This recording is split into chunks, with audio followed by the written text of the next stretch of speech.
모세가 바로를 만나고 난 뒤에 더욱더 이스라엘 사람들에게 노역을 시키고 그들이 한가하고 게을르기 때문이야 라고 하고 해서 이 파라오 왕이 더욱더 큰 노역을 시키고 자료도 주지 아니하면서 그 집을 집어서 주워서 그리고 흙을 으깨서 그리고 난 뒤에 벽돌을 지라고 이러한 이야기로 시작됨으로써 저번 주에는 그러한 이야기들을 우리가 나눴습니다. 그러고 난 뒤에 그 이스라엘 사람들이 감독이 가가지고 이러한 노역은 너무 심하다라고 우리는 당신들의 종입니다라고 이야기를 했지만 결국은 돌아가서 너희 일이나 해라 하는 것으로 돌아올 때 아론과 모세가 그들을 기다리면서 좋은 소식을 기다리고 있었지만 그들이 와서 하는 얘기가 하나님이 너를 보고 지켜보고 저주하기를 바란다 라고 이야기하는 소리를 듣고 하나님한테 달려나가는, 그렇죠. 모세가 하나님한테 나갔던 그러한 전에 있었던 일들입니다. 그래서 모세에 대한 하나님의 그 위로와 더불어 그 재차 그의 사명감을 고취시켜 주시고 그 전장에서 말했던 그 말들이 이어서 본장은 이제 모세가 하나님의 명령에 복종하여서 어떻게 합니까? 출애굽의 임무를 구체적으로 할 수 있도록 지금 해나가는 장면이 오늘의 본문입니다. 출애굽의 그 영웅은 모세, 그렇죠? 여러분들 출애굽 그러면 모세죠. 영웅인 모세는 쉽게 진행될 것만 같았던 출애굽의 계획이 바로의 그 강포함으로 인하여서 이스라엘 백성들이 또 비협조적이었고 그것으로 인해서 불평으로 인하여 쉽게 진척되지 않고 낙심하고 할 수밖에 없는 이러한 사건들로 이어졌습니다. 그러나 출애굽의 주도하시고 있는 것은 누구십니까? 모세의 힘이 아니죠. 하나님의 힘입니다. 그래서 하나님께서 이 모든 것을 주도하시고 계시고 그래서 그에게 모든 역경을 극복할 수 있는 힘까지도 제공해 주시고 하는 것이죠. 그래서 이에 모세는 두 번째로 바로 앞으로 나가서 출애굽을 청원하는 이러한 일이 생깁니다. 하지만 바로는 계속해서 이를 거부하고 하나님께서는 모세를 통해서 첫 번째 재앙을 내립니다. 이 첫 번째 재앙이 나일강의 피로 변화를 일으키는 재앙으로 내리게 되죠.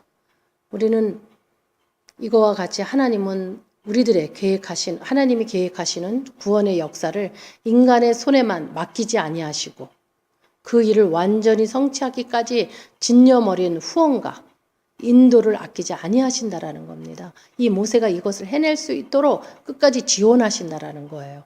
따라서 오늘날 하나님의 일을 담당하는 자들은 자신의 능력과 지혜를 의지하기보다는 하나님의 당신의 거룩한 사업을 반드시 이루고야 만다는 하나님을 의뢰해야만 한다라는 것입니다. 여러분들. 그래서 장로교에서는 그래서 선택론이라고 하는 것이 있는 것입니다. 우리가 하나님께서 선택한 자는 결국은 순종하고 하나님한테 나간다는 거예요. 복종한다라는 겁니다. 그렇죠? 근데 순종을 끝까지 하지 않는 자는 하나님이 부르셨을까요? 사명을 줬을까요? 이것에 대해서는 어떻게 생각합니까? 내가 순종하지 않아. 근데 하나님은 내가 순종할 때 할 마음까지 줄 거고 나를 그렇게 해서 모세한테 한 것처럼 나한테 그렇게 할 거야 라고 생각을 하는데 과연 그러실까요? 그러한 이야기가 오늘 모세의 이야기입니다. 그래서 오늘의 이야기, 이 모세가 하나님께서 7장 1절에서 뭐라고 얘기합니까? 여호와께서 모세에게 말씀하셨습니다. 나는 너를 파라오 앞에서 마치 하나님 같게 할 것이다 라고 이야기합니다. 그렇죠. 근데 뭐라고 얘기하냐면은 이거는 우리가 쉬운 성경이라 그렇고 다른 성경에서 내가 너를 바로와 신같이 되게 하였다라는 과거형으로 이야기를 합니다. 여러분들 우리는 여기서 파라오를 우리가 세상이라고 바라보고 그렇죠? 파라오 자신이 신이니까 우리가 그러한 우상들 앞에서 이 세상 특히 우리는 우상 이러면은 좀 와닿는 게 좀 멀죠. 이 세상 것들 더 쉽게 여러분들이 와닿는 게 뭐죠? 물질 만능주의. 그거를 이길 수 있는 그 물질을 다스릴 수 있는 신같이 우리에게 그 능력을 주었다는 거예요. 여러분들. 그 능력은 어디서 옵니까? 예수를 믿을 때. 믿는다는 건 내 생각이 나는 예수 믿어. 여기 교회 나오신 분들 예수 안 믿는다고 말 안 하시겠죠? 다 믿는다고 하죠. 근데 믿음은 제가 늘 강조하듯이 믿음은 뭐가 같이 와야 된다? 순종이. 그 순종 없는 믿음은 저는 믿음이라고 하지 않습니다. 성경에서도 믿음이라고 하지 않아요. 그건 나의 생각일 뿐입니다. 그래서 내가 하나님을 정말 예수를 믿는 자에게는 신 같은 그러한 권세를 우리에게 이미 주었습니다. 이 물질을 다스릴 수 있는 거예요. 근데 우리가 물질을 다스리는 게 아니라 이 물질에 조종을 받고 슬펐다, 낙심했다, 고민했다가, 걱정했다가 이거를 갖지 못해서 그냥 그 욕망이 뒷걸어가지고 이거를 가지려고 막 하면서 살아오는 그러한 혹시 우리들이 아닌가. 근데 7장 1절에서 이미 말합니다. 어떻다?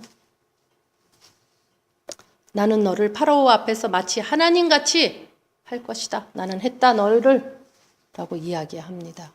여기서 말하는 이 신은 무엇입니까? 알로힘이라고 해서 전능하신 하나님을 이야기하는 거예요.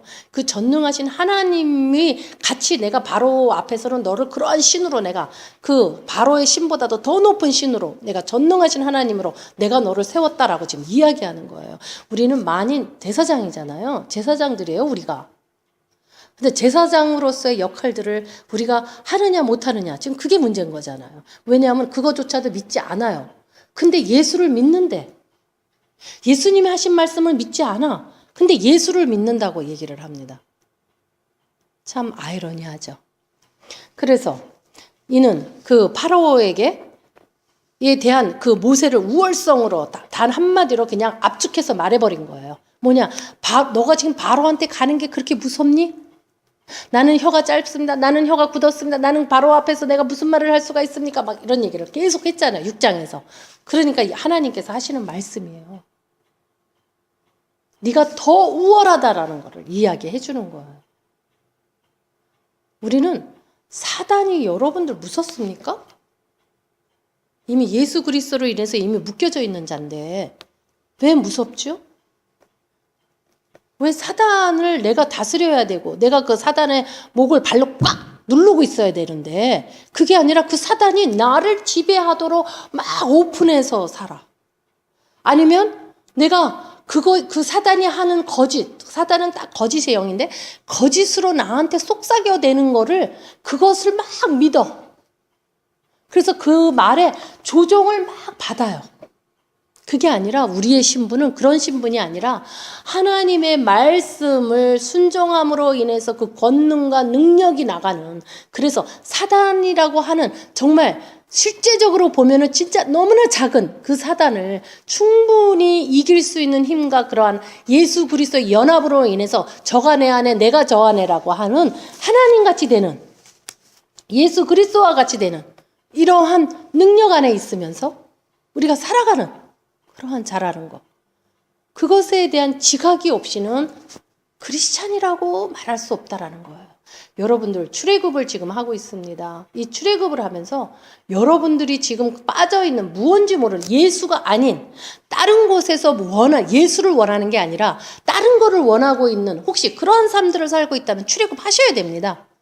거기에서 요번 이 출애굽이 끝날 때 나오셔야 돼요. 우리가 하나님 하는 거를 우리가 제네시스 창세기에서 우리가 이미 작년에 1년간을 우리가 했습니다. 창세기를. 하나님은 어떤 하나님이시다. 하나님의 계획은 무엇이다. 하나님에 대한 모든 것을 배웠습니다. 그런데도 아직 그 예수가 안 믿어져. 왜 그럴까요? 예굽에 있기 때문이 아닐까요, 여러분들? 아직도 예굽에 있지 않아요? 자기 고집만 지금 막 부리고 있지는 않을까요?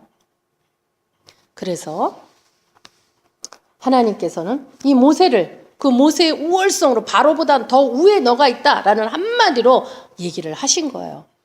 비록 이 땅에서는 그 파라오의 권세가 하늘을 찌를 듯한 그러한 예굽 땅에 있고 하늘에 속하는 그 권세들을 소유한 이 모세는 오히려 그에게 신과 같은 존재가 되어 그 파라오를 가볍게 압도하고 호령하는 할 수 있다라는 그러한 의미라는 거예요. 그렇죠. 예굽 땅에 살면서 진짜 바로 앞에 갈 수가 없죠. 하지만 그 하늘의 권속을 가진, 그래서 그 자에게 명령하고 호령할 수 있는 이러한 것을 소유한 자로서 지금 의미하고 있다라는 거죠.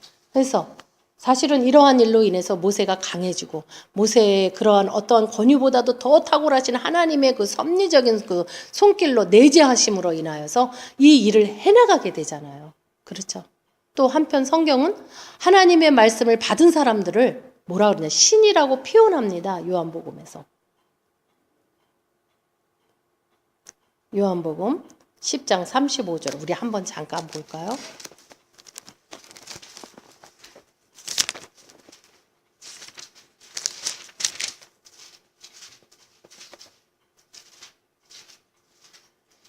우리 한번 찾으셨으면 164페이지에 있습니다.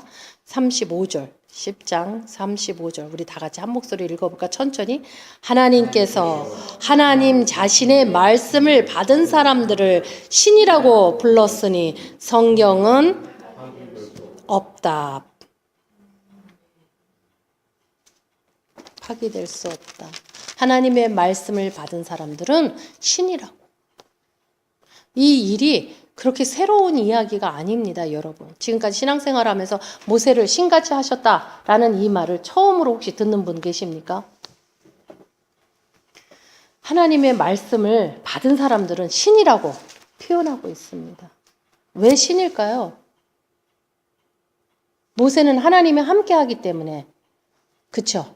모세가 하는 게 아니라 하나님이 하시는 일이기 때문에 신같이 되는 거죠. 그죠? 우리는 무엇일까요? 예수 그리스도와 연합했습니다. 젖을 붙였어요. 그렇죠? 포도나무에 우리가 가지로 젖을 붙였습니다. 그렇기 때문에 우리는 하나님의 양분을 먹고 살고 예수 그리스도와 하나가 되었기 때문에 내가 예수 그리스도인지 내가 예수 그리스도가 나인지를 모르는 것입니다. 그 정도로 하나가 되었다는 거예요. 왜냐? 갈라디아서 2장 20절에 말하기를 뭐라 그럽니까? 내가 예수 그리스도와 함께 십자가에 못 박혀 죽었습니다. 그래서 내 안에 뭐가 있다고요? 예수 그리스도만 있습니다. 신입니까? 아닙니까? 우리가 육신 가운데 사는 이유는 뭐라고요? 하나님이 우리를 사랑하기 때문에 우리가 육신 가운데 지금 살고 있는 거예요. 우리의 존재는 이런 존재입니다. 근데 어떻게 해서 물질 만능주의, 인본주의, 사람이 최고야, 하나님보다 내가 최고야 하는 거고, 물질이 최고야, 뭐 하나님은 나는 빌면은 돈 줄 줄 알았는데 돈도 안 줘, 막 이래가면서 어떻게 하나님을 그렇게 전략시킬 수 있습니까?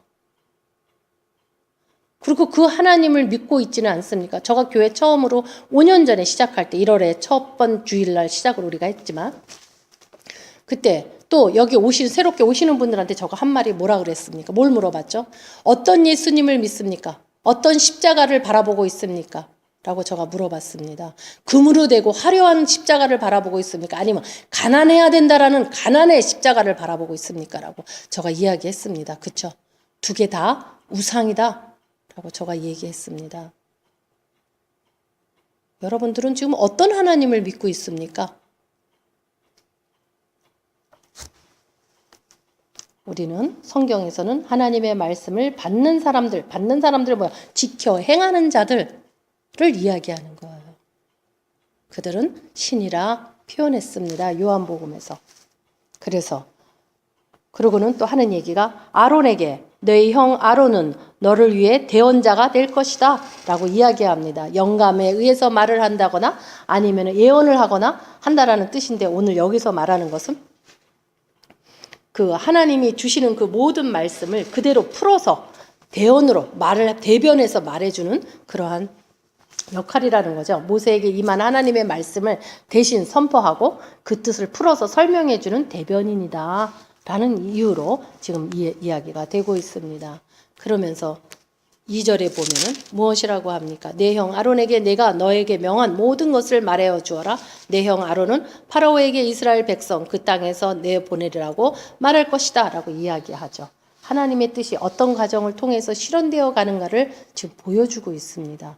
그렇죠? 하나님의 말씀이 모세에게 임하고 또 모세가 아론에게 그 말을 명령으로 전달하고 또 아론은 바로에게 그것을 조리 있게 또 선포하고 그렇죠. 결국은 바로가 하나님의 명령을 받을 수밖에 없는 상황으로 이끌어가고 또 하나 이스라엘이 해방되는 이러한 순서적으로 지금 운행돼 가고 있다라는 거예요. 그렇죠. 그래서 이를 통해서 우리가 아는 것은 무엇을 발견하느냐? 하나님의 뜻은 필연코 성취된다라는 거예요. 절대로 성취된다라는 거죠. 인간은 아무리 위대하다 하더라도 하나님의 뭐예요? 도구일 뿐이다라는 거예요.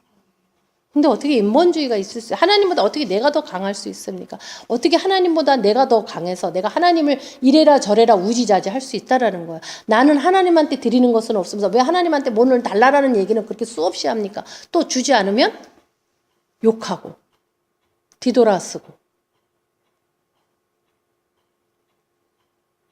사실은 이런 이야기들은 참 유치한 이야기들이죠. 정말 이성이 있고 지적인 사람이라면 하지 않는 거예요. 세상의 법에서도 그런 건 안 합니다. 얼마나 무지하고 인격적이지 않고 수준이 그렇죠. 근데 그러한 것을 크리스찬이라고 예수랑 연합했다고 하는 사람들이 서슴지 않고 하는 말들이고 서슴지 않게 하는 행동들이라는 거예요. 어떻습니까? 여러분도 너무 슬프지 않아요? 이런 사람들 보면? 이런 사람을 어떻게 전환시킬 수 있을까요? 자매님은 그 사람들이 변할 거라고 생각합니까? 그냥 솔직하게 본인의 생각. 아니면 우리 뒤에 계신 성도님은 변할 거라고 생각합니까? 응? 잘 모르겠어요. 예. 그래서 우리는 하나님의 도구인 종에 불과합니다. 하나님의 명령을 거부할 수 있는 존재는 세상에 아무도 없다라는 그것이 진리를 발견한 것입니다. 오늘 이 본문에서 우리가 본 거는 1절, 2절에서 지금 보고 있는 거는 뭐냐면은 하나님의 뜻은 결코 필연코 성취된다. 또 인간은 아무리 위대하다 할지라도 하나님의 도구에 불과하다. 또 하나는 뭐예요? 하나님의 명령을 거부할 수 있는 존재는 이 세상에 아무도 없다라는 거예요. 근데 거절하고 있는 사람들은 다 뭐냐라는 거야.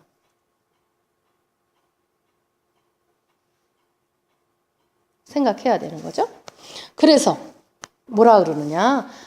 3절에 가면 제가 오늘 이렇게 성경을 하나하나 푸는 이유는 우리가 큐티가 먼저 이게 앞서갔죠. 그럴 때 퀘스천 질문들이 저에게 굉장히 많았습니다. 그래서 하나하나 뜻을 풀어주는 것이 차라리 낫겠다 이런 생각이 들어서 제가 하나하나 한 줄 한 줄을 지금 풀어드리고 있습니다. 3절에 그러나 나는 파라오의 고집을 그대로 두고 이집트 땅에 많은 기적을 일으킬 것이다 라고 말하는데 여기서는 고집이라 그러지만 원래의 뜻은 강팍해 하고 라는 뜻으로 말로 나와 있습니다. 강팍한 거를 이야기해요. 그런데 이 강팍하다라는 이 말은 뭐냐면 우리는 저 사람 참 강팍해 이런 말들을 많이 쓰잖아요. 근데 그 강팍하다는 게 뭐냐면은 목이 곧다라는 거예요. 응? 아주 그냥 내가 잘난 거예요. 목이 곧은 사람의 의미를 내포하고 있죠. 오직 자신의 주장만을 절대적인 것으로 내세우는 안하무인한 격의 모습을 가리키는 거예요. 그걸 강팍하다 그래요. 좀 전에 제가 얘기했듯이 하나님의 말씀을 지키지 아니하고 하나님보다 자기가 더 우월하다고 생각하고 그렇죠? 이러한 생각들이 전부 다 안하무인한 거잖아요. 그죠? 얼마나 강박한 자들입니까? 아닙니까, 여러분들? 자기 주장만 해. 자기 생각만 해. 안하무인한 이러한 격의 모습들을 가리킵니다. 여기에서 거듭되는 경고에도 불구하고 끝내 파멸의 늪으로 빠지고 그렇죠. 경고를 수없이 듣죠. 그러는데도 파멸의 늪으로 빠지고 많은 그러한 파라오의 교만을 완악한 심령을 묘사할 때 강팍하다라고 이야기합니다. 근데 우리의 쉬운 성경에서는 고집을 부린다라고. 고집 역시도 이거죠. 강팍함이죠. 자기만 주장하는 거잖아요. 그래서 고집을 피우는 안하무인하다라는 거예요.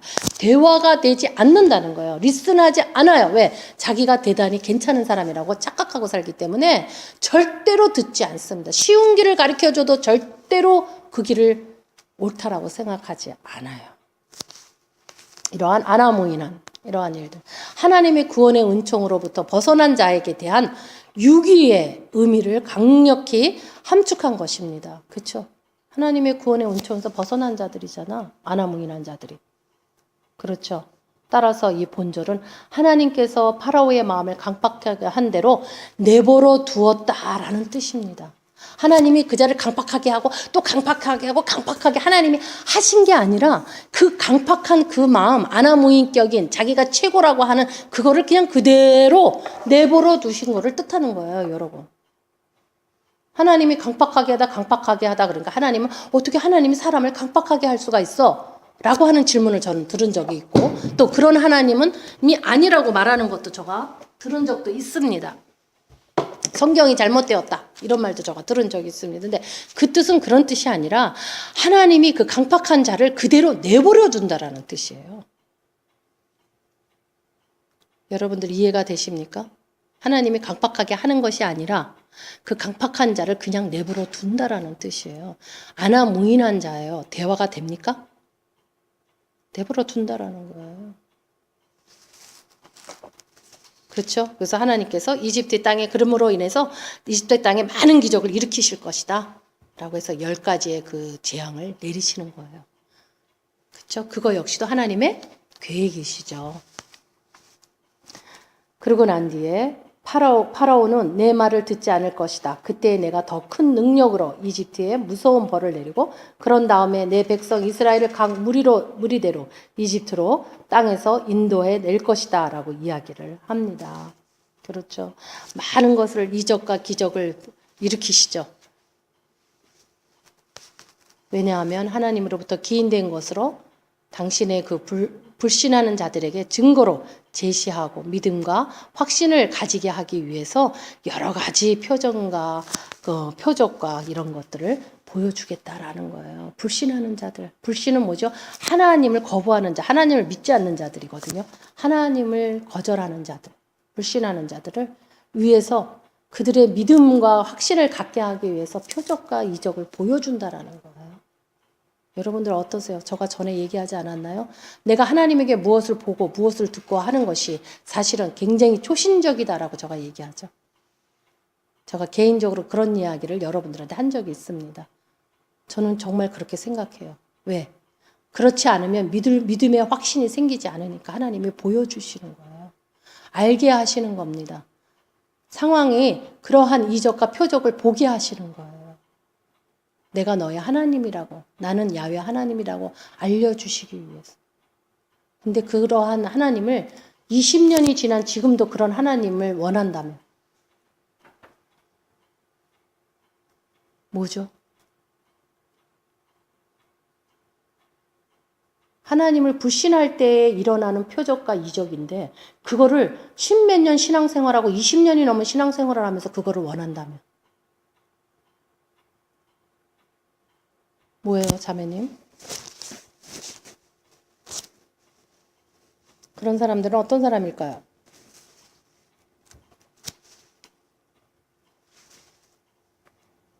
그래서 하나님께서 많은 것을 행하겠다라고 이야기하는 거예요. 이 많은 것을 행하겠다. 내가 너희들에게 많은 기적과 이런 거를 일으키겠다.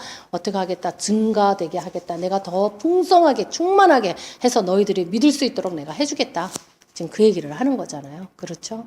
그래서 하나님께서는 이 파라오로 하여금 이스라엘을 내보내지 않으면 안 되도록 아주 견딜 수 없도록 그러한 표적과 이적을 다 보여주겠다라는 거예요. 아주 견딜 수 없도록 하겠다라는 거죠. 그래서 하나님께서의 그 능력은 인간이 상상을 초월하는 그 이상을 아주 완전히 초월하는 그러한 하나님이신 것을 보여주신다는 거예요. 그럼에도 성도가 그 도우심을 체험하지 못하는 이유는 무엇일까? 이유는 뭐예요? 마땅히 구해야 할 바를 믿음으로 구하지 않기 때문이다 라고 이야기합니다. 성경에서는. 그렇죠? 보는 것만 좋아하지. 또 보지 못하거나 이런 거를 하지도 못하는 사람들은 왜 체험하지 못하는가? 우리는 체험의 신앙이에요. 크리스찬들은. 체험으로 갑니다. 우리는 체험하면서 가는 신앙들이에요. 근데 체험하지 못한다라는 것은 무엇이냐? 합당한 것을, 정말 마땅히 구해야 할 것을 구하지 않고 믿음으로 구하지 않기 때문이다 라는 거예요. 요행으로 구한다라는 겁니다. 하나님이 무슨 여기서 이제 앞으로 나오는 술사들처럼 마술사인 것처럼 그런 하나님을 원한다는 거예요. 여러분들은 오늘 이 본문을 보면서 내가 예굽에서 거기에 제사장 드리고 이러한 마술을 부리고 하는 이러한 모든 사람들을 혹시 내가 하나님이라고 예수라고 착각하고 있지는 않은지 우리 한번 봐야 되겠습니다. 그래서 하나님께서 예굽에서 내가 너희들을 건지리라 전능하신 하나님의 적극적인 개입을 내가 이제 하겠다라고 지금 선포하시는 거죠. 이 재앙은 무엇입니까?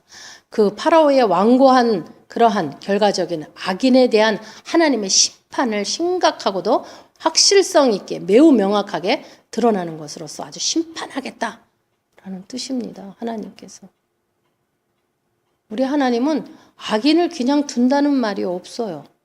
내 던진다는 얘기는 있어도. 그죠? 악인은 어떤 게 악인이라고요? 오늘 본문에서 고집스러운 자, 강팍한 자, 안인무인한 자, 아나무인한 자를 이야기합니다. 그래서 내가 너희들을 무리대로 군대대로 이집트 땅에서 인도해 내리라. 우리 6장에서 우리 봤죠? 그렇죠? 군대로 내보내겠다라고 이야기합니다. 하나님의 군대다라고 지금 이야기하는 거예요. 너희들은 여호와의 군대다라고 이야기합니다. 여러분들은 누구의 군대입니까? 예, 우리는 하나님의 군대예요. 근데 군대가 자기 할 일을 안 해. 보초도 안 쓰고 아무것도 안 해. 그리고 그냥 이 만능주의에 그냥 빠져가지고 인본주의에 빠져가지고 그냥 이 애굽만을 바라보고 살아간다며. 내가 할 일은 하지도 아니하면서. 어떻습니까, 여러분들? 그러한 자기의 모습이 있다면 거기서 나오셔야 된다는 거예요. 그래서 내가 나의 큰 능력을 이집트에 벌을 내리고, 그렇죠? 벌을 내리시고 이스라엘 백성은 그 땅에서 인도해야 낼 때에야 비로소 이집트 사람들이 내가 여호와인 줄을 알 것이다 라고 이야기합니다. 체험으로 통해서 깨달아서 알게 된다 이 말이에요. 알게 된다라는 거는. 그러니까 이 사람들은 체험을 해서 이제 알게 되는 거예요. 그 벌을 맞음으로 인해서 알게 되는 거야. 10번째 재앙을 맞이함으로 인해서 알게 된다라는 것입니다.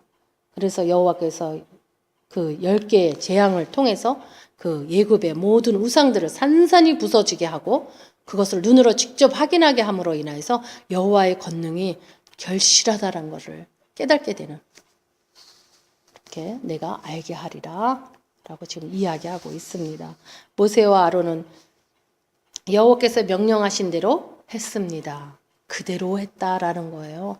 그 말은 뭐 똑같이 했다, 확실히 했다, 이러한 뜻을 가지고 있죠. 그래서 주저하지 않는 그러한 모습. 이제는 어떻습니까? 모세가 하지 못한다고. 내가 뭔데 거기 바로한테 가서 무슨 말을 하냐. 이스라엘 백성 나를 믿지도 않는다. 이러고 했던 6장에서 말하는 그 모세와 지금의 모세는 완전히 다른 모세예요. 여러분들 아십니까? 그래서 이러한 확실하게 똑같이 하나님 말씀하신 그대로 주저하지 않은 이러한 모습으로 현재의 상황대로 지금 그 모습대로 지금 나가고 있는 이러한 이야기입니다. 이처럼 하나님의 일꾼들에게 요구하는 가장 기본적인 자세는 하나님께 대한 이러한 전폭적인 신뢰와 순종. 하나님이 원하는 건 딱 이것밖에 없어요. 신뢰하고 믿고 순종하는 거. 이걸 믿음이라고 얘기를 하는 거죠. 어떻습니까? 여러분들이 믿음이라고 말하는 그 믿음과 어떻습니까? 그러고 나더니 하는 말이 뭐라 그러냐면은 그때가 모세의 나이가 80이었다, 80이었다, 아론은 83이었다 라고 하는 이야기를 여기에 사입되어 있습니다. 들어가 있죠. 그 말씀이 왜 이게 중요했을까요? 그 구속적인 그 역사의 중요한 절기이기 때문입니다. 80에부터가 이제 시작이기 때문이에요. 이 때가. 그렇기 때문에 그럴 때 이 나이를 항상 기록해 놓습니다. 우리 창세기에서도 그랬었죠. 그래서 이러한 나이를 계속 하나님께서 당신의 그 섭리를 통해서 새로운 일을 추진하실 때에 그 나이를 고지하시고 그것에 대한 역사성을 밝히고 하기 위해서, 그래서 하나님이 하시는 모든 일을 구체적으로 실현되어 간다라는 것을 보여주기 위해서 항상 메세라고 하는 이 숫자를 항상 기입되어 있는 것입니다. 여러분들은 오늘이 여러분들이 출애굽하는 날이시기를 바랍니다. 그러셔야 돼요. 그래서 이제는 여호와께서 모세와 아론에게 말씀하셨습니다. 파라오가 너에게 기적을 요구할 것이니 그러면 모세는 아론의 지팡이로 파라오의 앞에 던지라고 말하여라 라고 이야기합니다. 그러면 그 지팡이가 발미로 변할 것이다. 하나님은 이미 다 아세요. 파라오가 그래 너 그래? 니네 하나님이 그렇다면 기적을 한번 베풀어 봐 라고 요구할 거라는 걸 아는 거예요. 그래서 이러할 때 너희가 어떻게 알아? 모세가 자기의 지팡이를 아론에게 주죠. 그래서 아론 보고 던지라고 명령합니다. 아론은 대변인이에요. 그렇죠. 모세는 아론에게 명령을 하는 자입니다. 그리하여서 모세와 아론은 여호와의 명령하시는 대로 파라오 앞에 나갔고 아론은 자기 지팡이를 파라오의 그 신하들 앞에 던졌습니다. 그러자 지팡이가 뱀이 되었습니다. 라고 이야기합니다. 이렇게 자기 자신을 입증해서 보여주는 여호와 하나님이 어떤 분이시라고 하는 것을 지금 이야기하고 있는 거죠. 그래서 이 지팡이는 본래 모세의 지팡이지만 모세가 아론에게 하나님의 명령을 전하면서 그때 그것을 주죠.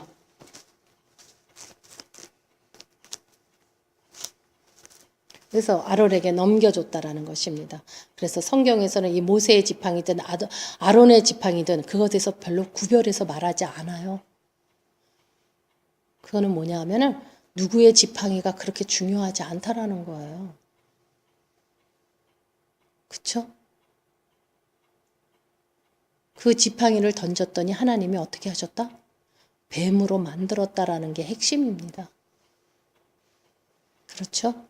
그래서 뱀으로 만드셨어요. 그래가지고 이 구약 성경에 이 뱀 그러면은 우리 히브리어에서 보면은 세 가지의 뜻을 가지고 있죠. 보통 보면은 어떻습니까? 일반적으로 의미하는 뱀이 있는가 하면 또 치명적인 독을 가진 독사들을 또 말하기도 하고 또 어떻습니까? 뱀처럼 생긴 괴물들을 얘기하죠. 특히 용 이렇게 이야기를 많이 합니다. 하지만 여기에서 뱀 그러면은 뭐냐면 코브라를 이야기해요. 왜냐하면 바로 왕의 왕관에 코브라가 이렇게 있습니다. 그렇죠? 그래서 코브라가 이제 있는 것이죠. 그러고 난 뒤에 그 뱀으로 변하게 하는데 보니까 뱀으로 변하는 거를 보고 나니까 이 파라오가 자기 이집트에 있는 마술을 부리는 그러한 사람들을 부릅니다. 술객들을 부르고 우리 쉬운 성경에는 그렇게 나와 있지는 않지만 우리가 박사와 술객들을 부름으로 인하여서 그 일을 행하게끔 하죠. 어머 우리 애들이 오네. 그래서 이 술객들과 했는데 이들은 어땠느냐 하면은 사실은 여러 가지 설이 있지만 이 당시에 그 코브라를 저기 주술로 인해 가지고 빳빳하게 만든답니다. 그래서 지팡이처럼 들고 있는 거예요. 나무처럼 보이게. 그러고 난 뒤에 던졌기 때문에 이게 살아나서 움직였다라는 설도 있고 아니면은 그것이 아니라 초자연적인 능력으로 사단에게도 능력이 있는 것과 같이 그 초자연적인 능력으로 사단의 역사를 따라서 행하지 않았던 다 속임수다라고 이야기하는 거예요. 그래 안 그래요? 사단도 속임수를 쓰잖아요. 그렇죠? 그래서 그러한 것으로 그들도 똑같이 뱀으로 만들었다라는 거예요. 그렇지만 어떤 일이 일어납니까? 누가 우월합니까? 아론의 지팡이가 위로합니다. 왜냐하면 그 아론의 지팡이가 문제가 아니라 하나님께서 그 지팡이를 사용하고 있기 때문이죠. 그래서 그 모든 술객들이 박사들이 해놓은 그 뱀을 다 잡아먹습니다. 어떤 하나님이 더 위대한지에 대해서 보여주죠. 그러나 바로의 마음은 어때요? 더 강팍해지죠. 그렇기 때문에 하나님께서 더 완강해지고 있는 이 바로를 더 아주 그냥 탐욕과 교만이 꽉 차 있는 이런 걸 완강하다라고 이야기하는데 아주 그냥 완강한 사람들이 있잖아요. 마음이 가난한 게 아니라 반대로 완강한 거. 이거는 아집과 탐욕과 교만에 아주 꽉 찬 상태를 표현할 때 성경에서 완강하다라고 표현을 합니다. 그러더니 거절을 하죠. 하나님의 그 율법이나 명령을 거역한다라는 뜻인데 거역을 합니다. 그러고 난 뒤에 바로가 거듭되는 거역과 불순종으로 죄에 오염된 모든 인간들의 완악한 모습과 결코 다르지 않다라는 것입니다. 어떻습니까, 여러분들?